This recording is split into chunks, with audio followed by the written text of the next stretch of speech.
Nate G 219 to help it back and better. Y'all know what it is. Another one coming at y'all. First, hit that like, hit that subscribe, hit that channel if you want to help out. Second, happy Independence Day, y'all. It's gonna be a great day. Nice holiday. Getting ready to go to a parade. My daughter gets to march in a parade. Not march. She gets to walk or be pushed in a wagon in a parade today, but you know, she gets to throw out some candy. Got her some candy to throw out to everybody. I'm sure she's gonna have fun doing that. It's for her gymnastics. This is my 4-year-old I'm talking about. But today I'm just gonna be bringing a few things at you. Indiana State Prison right now is on lockdown.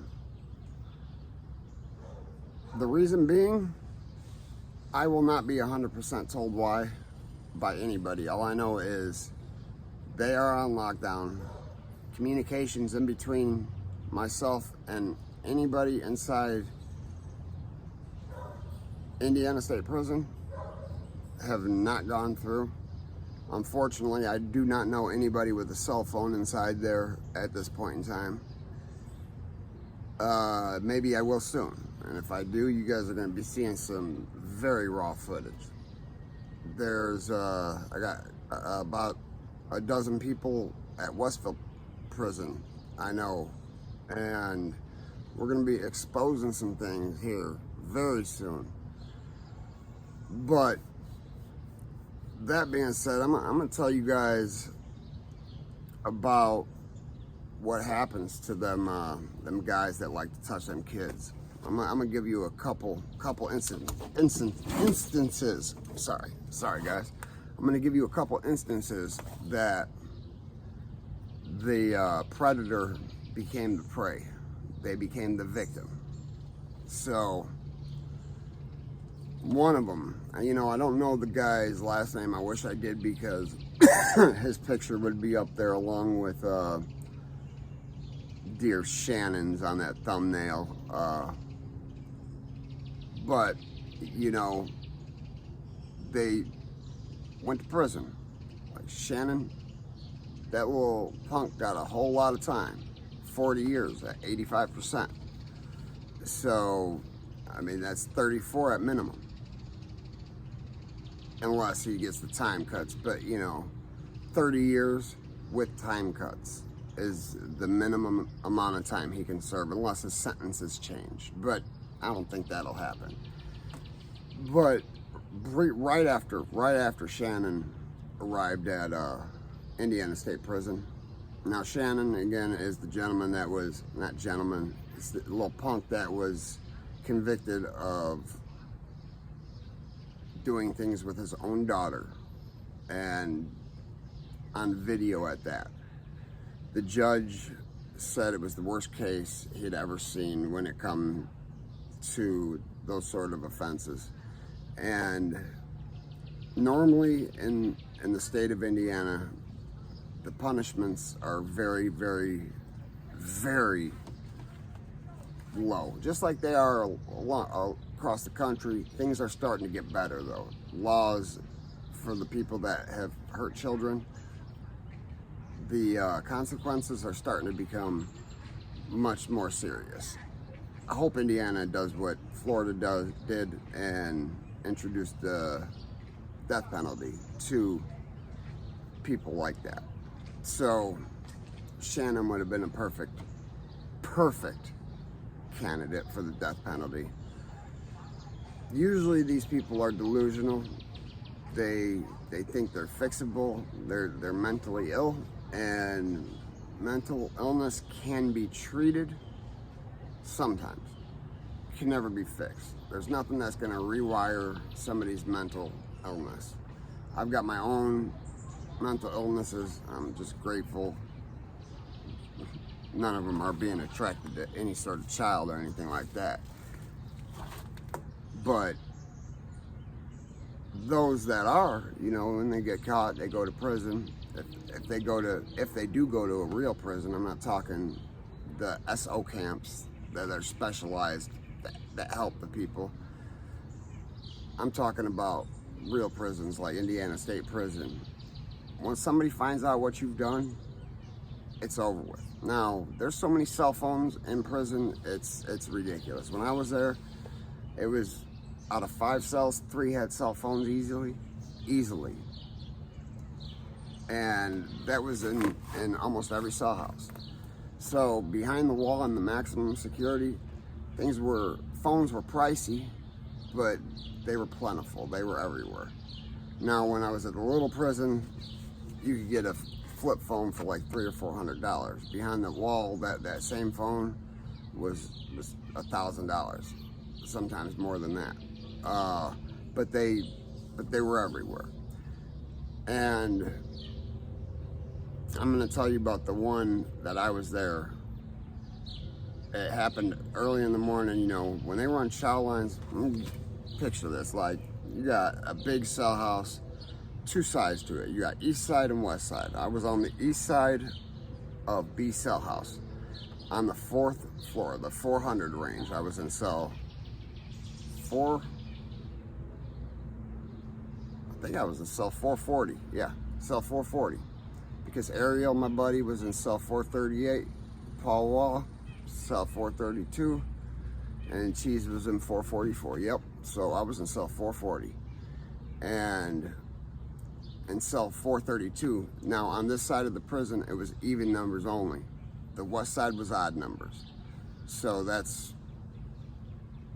4 cells away. So 432. There was a guy named Matt. Matt wasn't a small individual, but you could tell he was a weirdo. When he came in, you could tell, I mean, okay, coming into prison, no matter what, you're gonna be scared.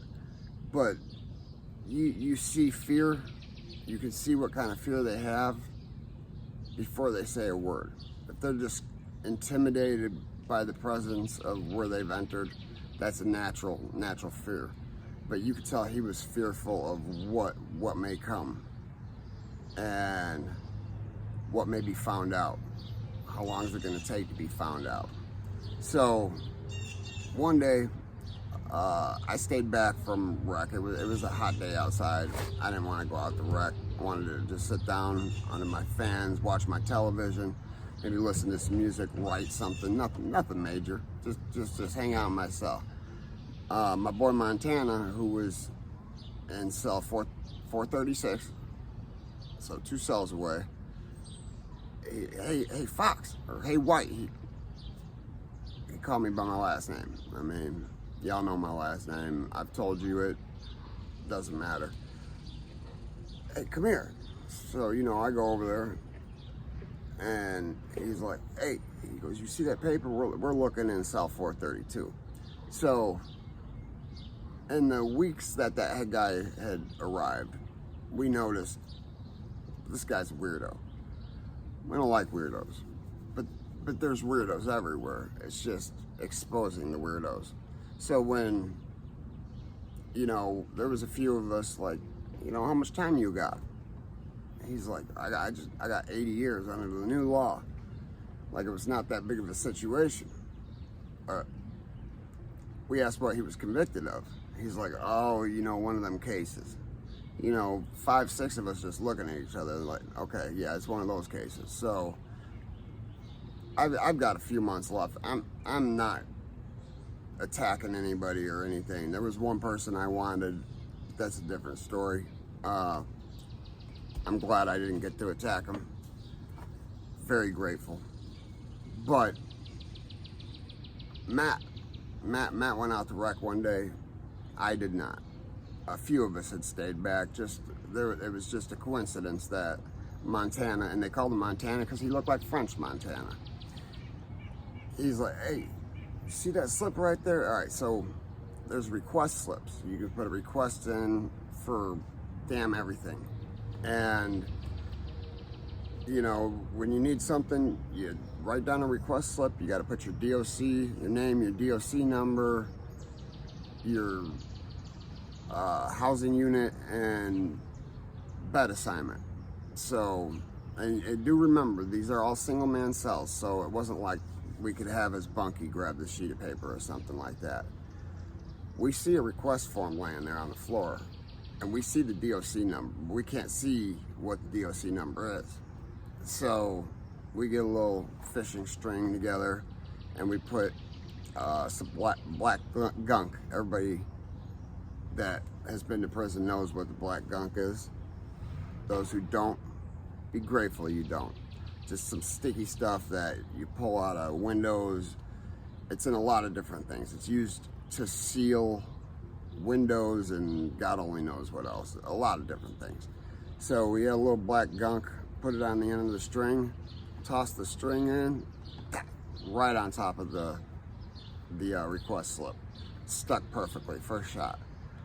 Pull it out gently, and I tell him the DOC number, and pull the string off, toss the letter back in, and he goes into his cell. So now what we're doing, or what he's doing, is getting on idoc.com.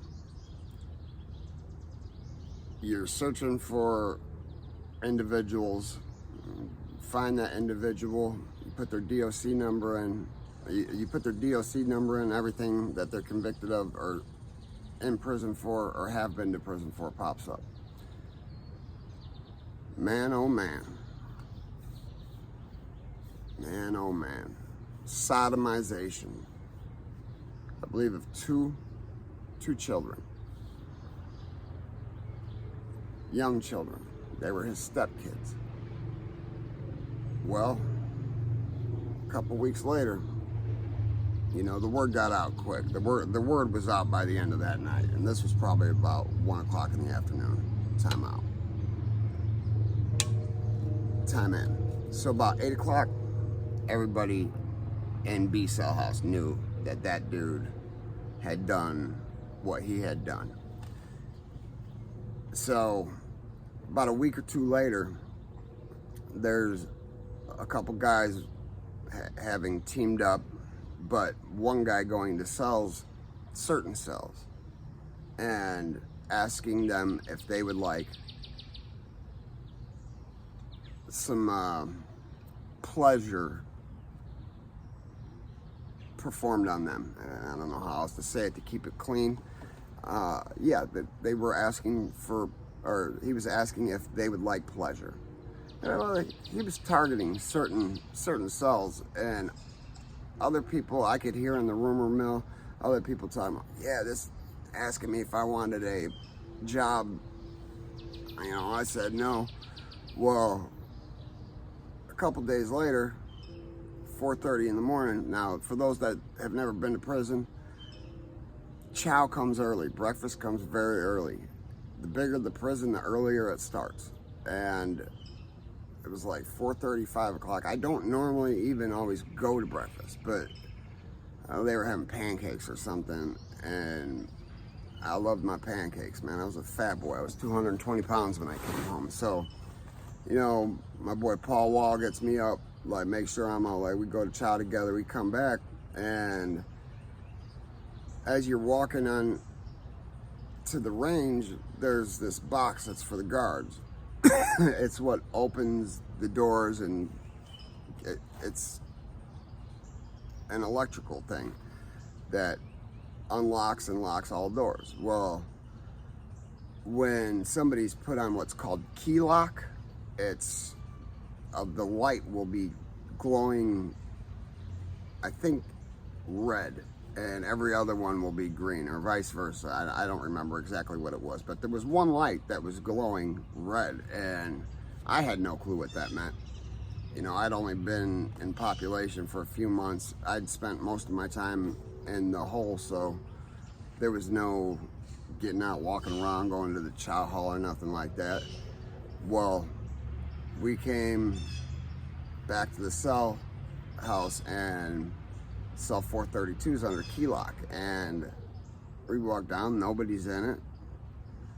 So 5 o'clock rolls around, and then 6 o'clock comes, and the internal affairs had come in, put crime scene tape across the cell, and then the officials with the gloves, the white suit, they come in and they're swabbing the cell. Well, Matt found himself being offered that pleasure. He said, yeah.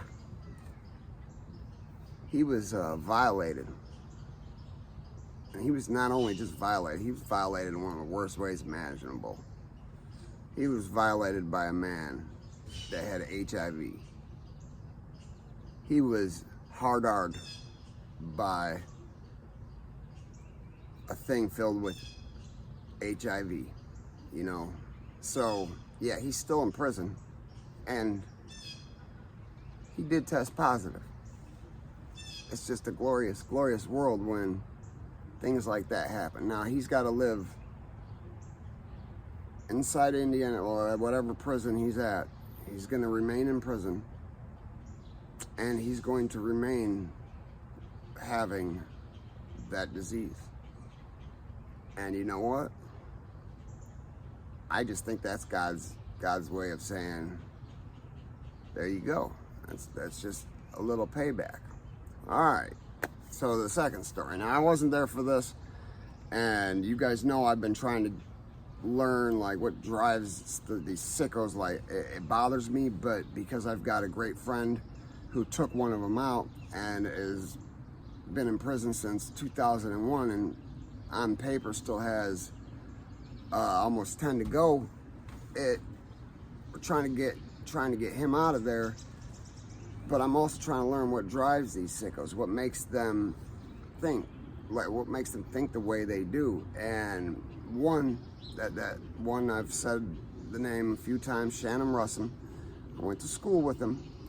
I was not friends with him, I just knew him. You know, he was a couple years older than me, and he was the size of a 5th grader when he was an adult. He was the size of a 6th grader when he went to prison. And he may be the size of a 7th grader now, but you know what? He was victimized. I had reached out with communications. I'm not saying I was the nicest person, but I wasn't directly a complete jerk. But I, was asking him how he thought about other states going death penalty, and all he feels is that he should be home. He actually directly in a letter told me, I'm not attracted to little girls anymore. Now, yeah, let that sink in.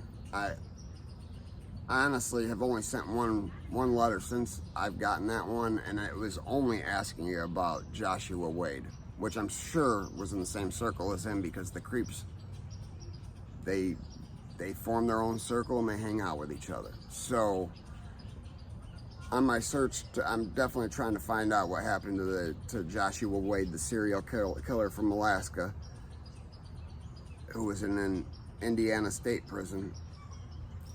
But I'm almost certain that they were in the same group of people. But Shannon, shortly after becoming a resident at Indiana State Prison, his cheeks were took. They definitely, and I guarantee he didn't put up no fight. He gave it up. He's probably still giving it up, because his answers about certain questions I've asked, you just can kind of tell.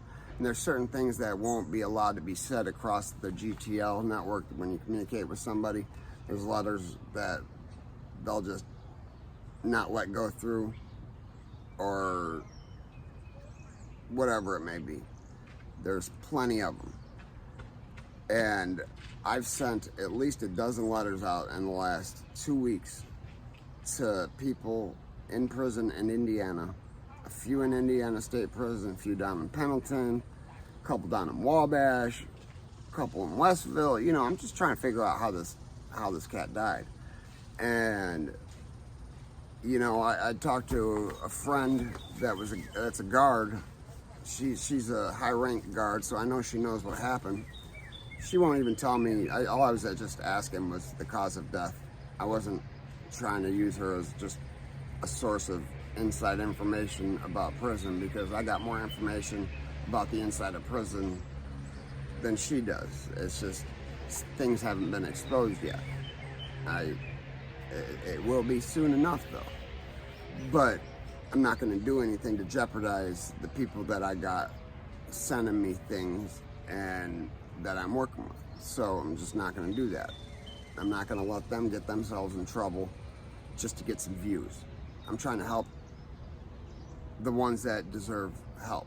Like my boy Cletus. He deserves to be home. But that's what happens, guys. Like, you want to touch a kid, you want to go find a little kid, and you're gonna get it. You're gonna likely be victimized, unless you by miracle make it through with nobody knowing, which you have a better shot of hitting the Powerball 3 times in 1 year than that happening. So it's just a little taste of what happens inside the prisons when you touch little kids and you go to prison for it. When you get there, hey, you're about to have a ride. And I think they learned to like that ride. So if they already didn't like it before, half of them I sure do. But anyways, guys, I'm gonna cut this one out. I gotta get to the parade. I still got a few more stories about SAs, offenders, SOs being victimized, becoming the prey. The predator becoming the prey. It's a great thing to see. I know it's hard to think about saying that being a great thing, but I just, for those that I've just spoke about, I know Matt was from like the South Bend area. I'm not sure of his last name. He's tall, dark hair. He's probably 6'2", 6'3", 200 plus pounds, pale skin. But whoever he victimized, he's gotten some payback. I'm not saying it's right, but hey, never forget life's choices, guys. Never forget life's choices. But before I get out of here, please hit that like, hit that subscribe, hit that channel if you want to help out. And hey, if they ain't hating it, you ain't making it. Peace.